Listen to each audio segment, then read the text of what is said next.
Friends ಎಲ್ರಿಗೂ ನಮಸ್ಕಾರ. ಕೆಲವರೆಲ್ಲ ಕೇಳ್ತಾ ಇದ್ರು ಕುಡಿಯೋ ನೀರೆಲ್ಲ ಹೇಗೆ, ಬಳಸೋ ನೀರೆಲ್ಲ ಹೇಗೆ, ಬಟ್ಟೆ ವಾಶ್ ಮಾಡೋದಕ್ಕೆ ಹೇಗೆ ನೀವೆಲ್ಲ ನೀರು ಯೂಸ್ ಮಾಡ್ತೀರಾ, ಎಲ್ಲಿಂದ ಸಿಗುತ್ತೆ ಅಂತೆಲ್ಲ ಕೇಳ್ತಾ ಇದ್ರಿ. ಇಲ್ಲಿ ಆ ಥರ ಯಾವುದೇ ತೊಂದರೆ ಇರೋದಿಲ್ಲ. ಬೇರೆ ಕಡೆಯಿಂದ ನೀರು ತರಿಸ್ಬಿಟ್ಟಾಗಲಿ ನಮಗೆ ಸಪ್ಲೈ ಮಾಡ್ತಾ ಇರ್ತಾರೆ. ನಾವು ಪ್ರತಿದಿನ ಸ್ನಾನ ಮಾಡ್ತೀವಿ ಕೂಡ, ಕೆಲವರೆಲ್ಲ ಕೇಳ್ತಾ ಇದ್ರಿ. ಹಾಗೆ ಇಲ್ಲಿ 1 ಲೀಟರ್ ನೀರಿಗೆ 30 ರೂಪಾಯಿ ಆಗುತ್ತೆ. ಕೆಲವು ಕಡೆ ಇನ್ನೂ ಕಡಿಮೆನೂ ಸಿಗುತ್ತೆ. ಸ್ವೀಟ್ ವಾಟರ್ ಬೇಕೆಲ್ಲ ಅಂತಂದರೆ ಈ ಬಳಸೋ ನೀರೆಲ್ಲ ಇನ್ನೂ ಕಡಿಮೆನೇ ಸಿಗುತ್ತೆ. ತುಂಬ ಹಿಂಗೆ ಕಾಸ್ಟ್ಲಿ ಇಲ್ಲ. ನಮ್ಮ ಇಂಡಿಯಾದಲ್ಲಿನೂ ಸಿಗುತ್ತಲ್ವ, 20 ರೂಪಾಯಿ ಕೊಟ್ಟರೆ ಒಂದು 1 ಲೀಟ್ರ್ ವಾಟರ್. ಅದೇ ಥರ ಇಲ್ಲಿ ಕೂಡ ಜಾಸ್ತಿ ಏನು ಕಾಸ್ಟ್ಲಿ ಇಲ್ಲ. ಇನ್ನು ಬಳಸೋ ನೀರೆಲ್ಲ ಬೇರೆ ಬೇರೆ ಥರ ಪ್ರೊವೈಡ್ ಮಾಡ್ತಾರೆ. ಅದನ್ನ ಹೇಗೆ ಅಂತ ಈ ವಿಡಿಯೋದಲ್ಲಿ ನೋಡೋಣ.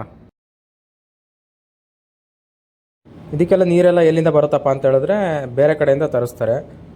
ಇಲ್ಲಿ ಬೋರ್ ಹಾಕ್ಸಿದ್ರೆ ನಮ್ಮ ಇಂಡಿಯಾದಲ್ಲಿ ನೀರು ಹೇಗೆ ಬರುತ್ತೋ ಅಲ್ಲಿ ಇದೇ ಥರ ಪೆಟ್ರೋಲ್ ಬರುತ್ತೆ ಅಂತ ನಿಮ್ಗೆಲ್ಲರಿಗೂ ಗೊತ್ತೇ ಇದೆ. ಅದೇ ಥರ ಕೂಡ ಇದೆಲ್ಲ ನೀರು ಬೇರೆ ಕಡೆಯಿಂದ ತಂದು ಸ್ಟೋರ್ ಮಾಡಿರೋದು. ಇದು ನೋಡ್ತಾ ಇರೋದು ಇದೆಲ್ಲ ಫೈರ್ ಎಕ್ಸ್ಟಿಂಗ್ವಿಷರ್ಗೆ. ಫೈರ್ ಆಕ್ಸಿಡೆಂಟ್ ಏನಾದರೂ ಆದರೆ ಪ್ರೆಷರಾಗಿ ನೀರು ಹೋಗಬೇಕಲ್ಲ, ಅದಕ್ಕೋಸ್ಕರ ಈ ಥರ ಸಿಸ್ಟಮ್ ಮಾಡಿರೋದು. ಇದು ಬಿಟ್ಟರೆ ಇನ್ನು ಪಕ್ಕದಲ್ಲಿ ಇದೇ ನೀರನ್ನು ಬಳಸೋಕ್ಕೂ ಕೂಡ ಯೂಸ್ ಮಾಡ್ತಾರೆ. ಎಮರ್ಜೆನ್ಸಿ ಇದ್ದಾಗ ಬೇರೆ ಥರ ಯೂಸ್ ಆಗುತ್ತೆ, ಇನ್ನು ರೆಗ್ಯುಲರಾಗಿ ಬೇರೆ ಥರ ಯೂಸ್ ಆಗುತ್ತೆ. ಈ ನೀರಲ್ಲಿ 2-3 ಥರ ಇರುತ್ತೆ. ಒಂದು ರೆಗ್ಯುಲರ್ ವಾಟರ್ ಇರುತ್ತೆ, ಈ ವಾಶ್ರೂಮ್ಗೆ ಈ ಥರ ಬೇರೆ ನೀರೆಲ್ಲ ಇರುತ್ತೆ. ಹಾಗೆ ಇನ್ನು ಬಳಸೋ ನೀರು ಈ ಕಿಚನ್ಗೆ ಈ ಥರ ಇದಕ್ಕೆಲ್ಲ ಬೇರೆ ನೀರು ಇರುತ್ತೆ.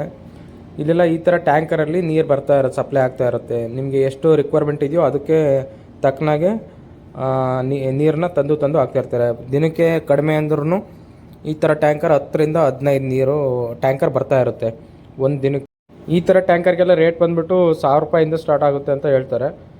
ಅದು ನೀರು ಕ್ವಾಲಿಟಿ ಮೇಲೆ ಕೂಡ ಡಿಪೆಂಡ್ ಆಗಿರುತ್ತೆ. ಒಳ್ಳೆ ನೀರು ಸ್ವೀಟ್ ವಾಟರ್ ಎಲ್ಲ ಬೇಕು ಬಳಸೋದಕ್ಕೆ ಅಂತ ಹೇಳಿದ್ರೆ ಅದು ಸ್ವಲ್ಪ ಕಾಸ್ಟ್ಲಿ ಆಗಿರುತ್ತೆ. ಇನ್ನು ರೆಗ್ಯುಲರ್ ವಾಟರ್ ಎಲ್ಲ ಓಕೆ, ವಾಶ್ರೂಮ್ ಬಳಸೋದು ಆ ಥರ ನೀರಾದರೆ ಸ್ವಲ್ಪ ಕಡಿಮೆ ನೀರು ಸಿಗುತ್ತೆ. ಈ ನೀರನ್ನ ಇವರು ಸಮುದ್ರದ ದಡ ಹತ್ರ ಅದು ನೀರು ಪ್ಯೂರಿಫೈ ಮಾಡೋ ಸೆಂಟ್ರ್ ಇರುತ್ತೆ, ಅಲ್ಲಿಂದ ತರ್ತೀವಿ ಅಂತ ಹೇಳ್ತಾರೆ. ಮುಂದಿನ ವಿಡಿಯೋದಲ್ಲಿ ಆದರೆ ಅದನ್ನು ಕೂಡ ಒಂದಿನ ತೋರಿಸ್ತೀನಿ, ಅಲ್ಲಿ ಹೇಗೆ ಪ್ರೋಸೆಸ್ ಮಾಡ್ತಾರೆ, ಏನು ಉಪ್ಪು ನೀರನ್ನ ಹೇಗೆ ಸ್ವೀಟ್ ವಾಟ್ರಾಗಿ ಕನ್ವರ್ಟ್ ಮಾಡ್ತಾರೆ ಅಂತ. ಇನ್ನು ಕುಡಿಯೋಕ್ಕೆಲ್ಲ ಬಂದುಬಿಟ್ಟು ನಾವು ಈ ಥರ ಬಾಟ್ಲು ಯೂಸ್ ಮಾಡ್ತೀವಿ.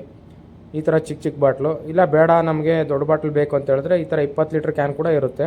300 ml ಚಿಕ್ಕ ಬಾಟ್ಲಾದರೆ 20 ರೂಪಾಯಿಗೆ 3 ಕೊಡ್ತಾರೆ. ದೊಡ್ಡದಾದರೆ 100 ರೂಪಾಯಿ ಆಗುತ್ತೆ. ಇದು 100ರಿಂದ 120, 130 ರೂಪಾಯಿ ಆಗುತ್ತೆ.